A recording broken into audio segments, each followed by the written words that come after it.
What's up, Bulls Nation? It's the Bloody Horns podcast. I'm your host, Justin, here to give you the daily content. So let's talk about the Sacramento Kings. The report came out the other day that they're looking to trade Harrison Barnes and Kevin Huerter. Both of them, it should be no surprise that they're trying to move them. They're having career worst years. Their shooting splits are down across the board, and their contracts are pretty big. Each of them are making about $18 million this year, and they're very tradable contracts at that number. So people see that, and they logically start thinking Zach LaVine, because Zach LaVine, when he gave the Bulls his list of teams he'd like to be traded to, Sacramento Kings were on that list. And you look at what the Kings are good at.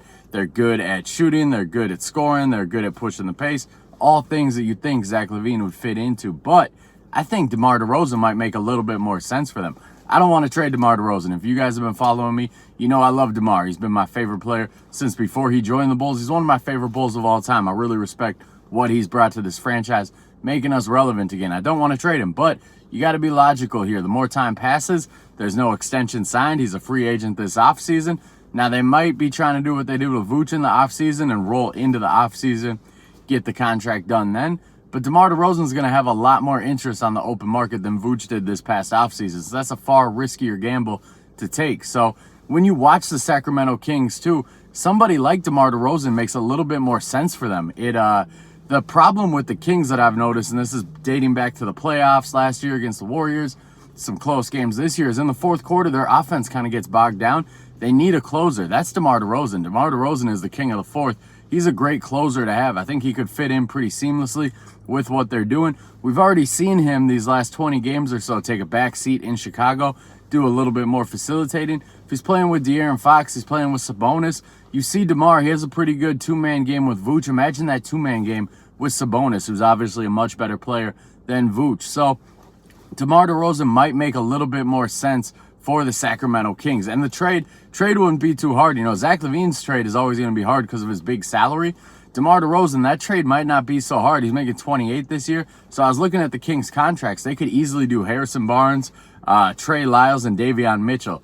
I wouldn't mind a trade like that. Harrison Barnes comes in, he can play the four. Trey Lyles comes in, he plays the four. The Bulls, they've been lacking a guy who can truly play the four for years now. We can slide Pat down to that three spot where he's much more comfortable. Davion Mitchell, maybe we throw in Javon Carter into that trade. Davion Mitchell comes in, takes his minutes. That would be a godsend to me because I can't stand watching these Javon Carter minutes. But Davion Mitchell, he's a former lottery pick, scrappy defender, hasn't shown much on the offensive end so far in his career. But last year in the playoffs, man, he was one of their few guys who could chase Steph Curry around and try to disrupt him a little bit. So Davion Mitchell, he's got some potential as a defender in the league, as an off-the-bench, scrappy kind of defender. So I wouldn't be opposed to a trade like that. And then from the Kings side, you know, you saw they pulled out of the Pascal Siakam negotiations the other day. I think they kind of realized Toronto's asking price too high, and you got to pay Pascal Siakam this offseason. If you're if you're trading for DeMar DeRozan, his contract's up at the end of the year too, but that extension's not going to be quite as big as Pascal Siakam's. He's not expecting that kind of money. So it's a far safer trade if you're the Sacramento Kings, and it's a trade you might be able to get done with just those three pieces. Maybe you throw in a pick swap. I don't really know DeMar DeRozan's trade value right now, the trade value across the league. It's hard to get a grasp on it since that OG Anunoby trade where he only went for a second-round pick and 2 role players. So you never know what the trade market looks like out there for DeMar DeRozan. I wouldn't be opposed to a trade like that if the Bulls decide something like that has to happen. It'd be a good fit for DeMar, Harrison Barnes, and Trey Lyles. They could come in here, fill a need at the 4 for the Bulls. Pat Williams can slide down to the 3. It can be much more of a Kobe Pat-centric team. So it's something to keep an eye out on. I'm not the only person out there saying DeMar DeRozan to the Kings makes sense. There's a little bit of smoke around it, so keep your eye out for it. We're getting into trade season. It's the best time of the year.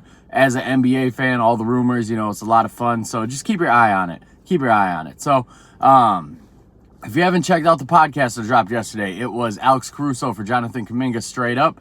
It's a trade I'm in favor of. If you're not in favor of it, listen to the podcast before you come at me on Twitter, please. If you're not hitting subscribe, please hit subscribe on this video. If you're not following on Twitter, @HornsBloody, same handle as this, give me a follow. Let's talk hoops. Take it easy, guys.